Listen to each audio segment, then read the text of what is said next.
Namaste. Welcome to our continuation of an analysis of the 40 essential virtues. All right, spiritual wisdom. Aha.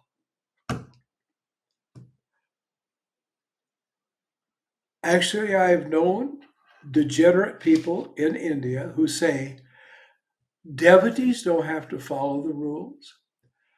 Devotees don't have to follow the principles of morality. Now, I don't mean a lot of people say that, but I've known a few.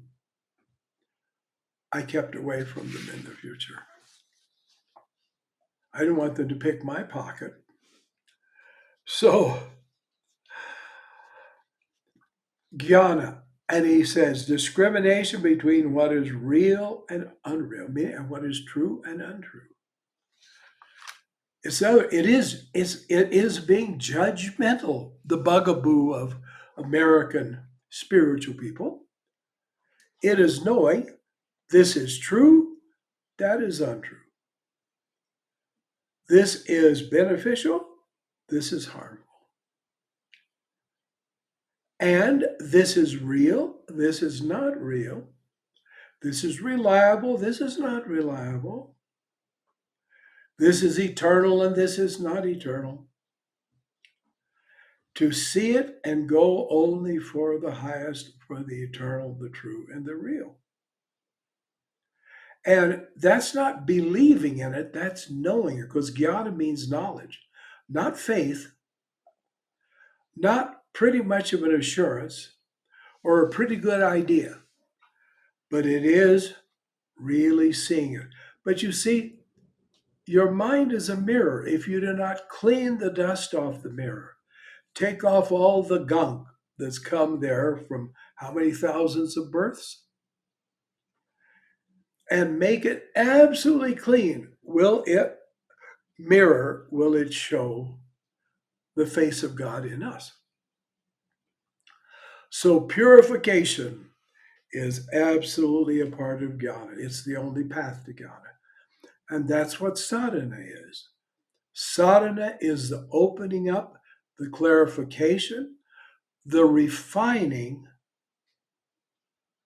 of the consciousness and the intellect, and therefore our daily momentary behavior.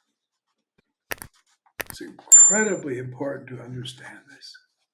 Any fool can say, "Oh, I'm a Bulgarian, I say I am that," and all such. That is true. So I am that. But you've got to know it, not just believe it.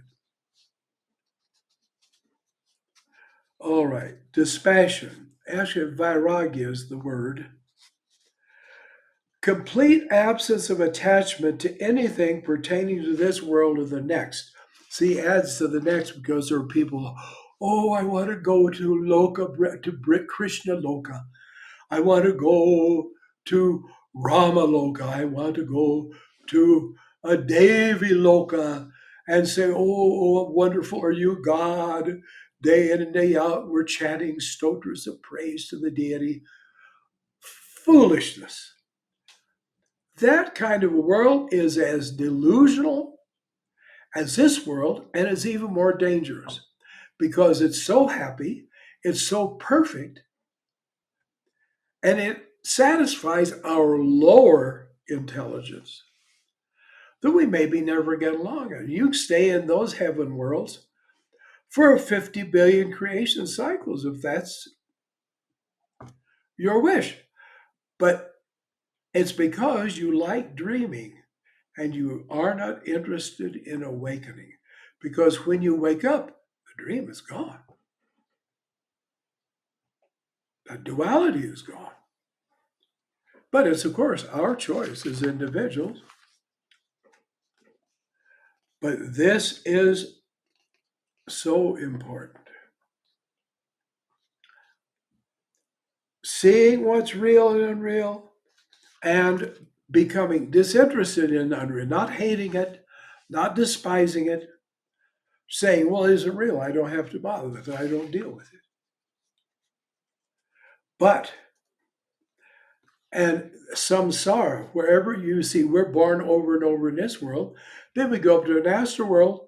We can be born 1 billion times in the astral world and in the causal world. And in those worlds, there's not all the pain and the suffering and the anxiety. So we'll say, well, I think I'll just sit here by this beautiful lake for 10,000 years and just look at it. And you can do it. You see, it's the beautiful trap,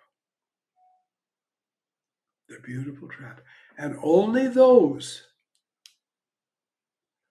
who have real awakening will say, what am I going to look at a lake for 10,000 years for? Why am I going to go and talk to Krishna for a few hundred years about his mission on earth? Why am I going to go look through this world and that world and the beauty of the music and so on?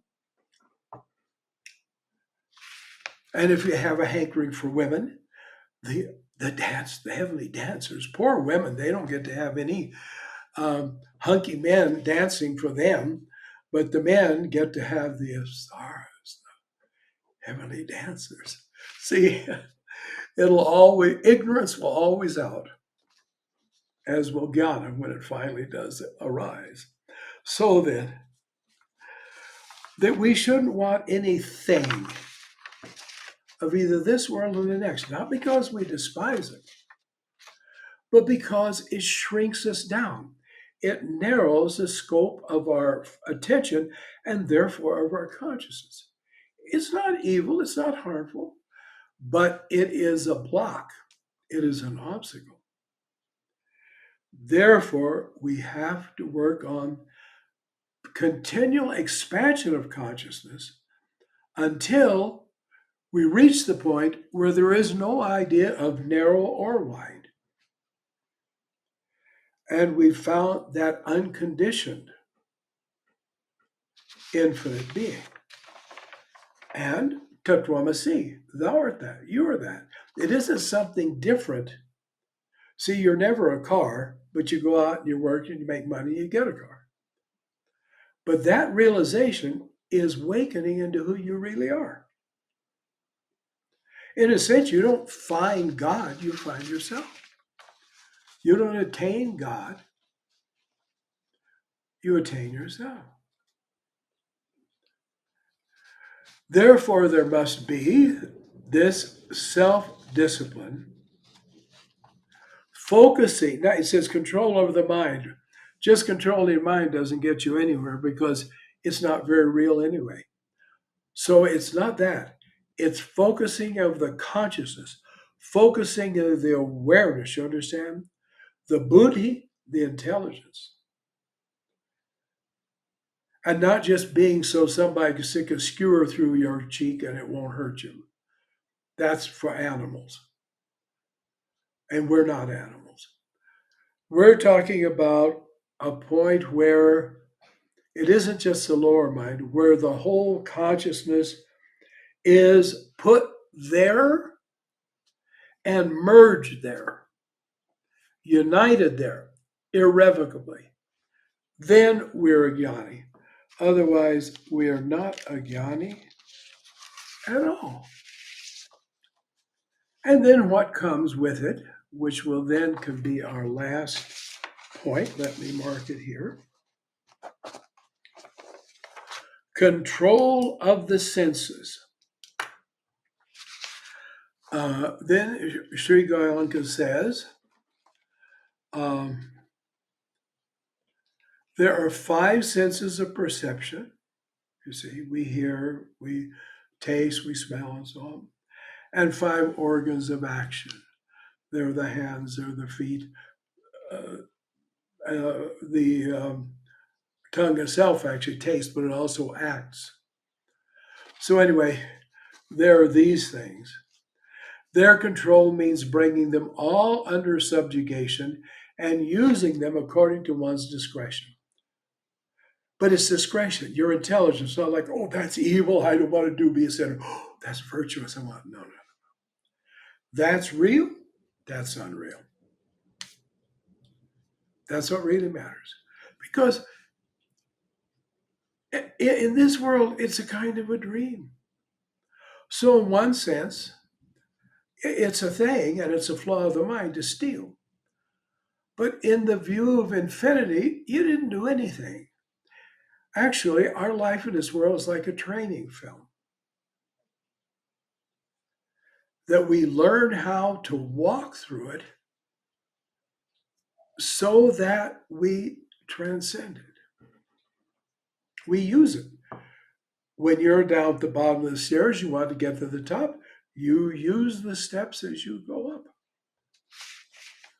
So this is very important. So yes, we control it, but not as it's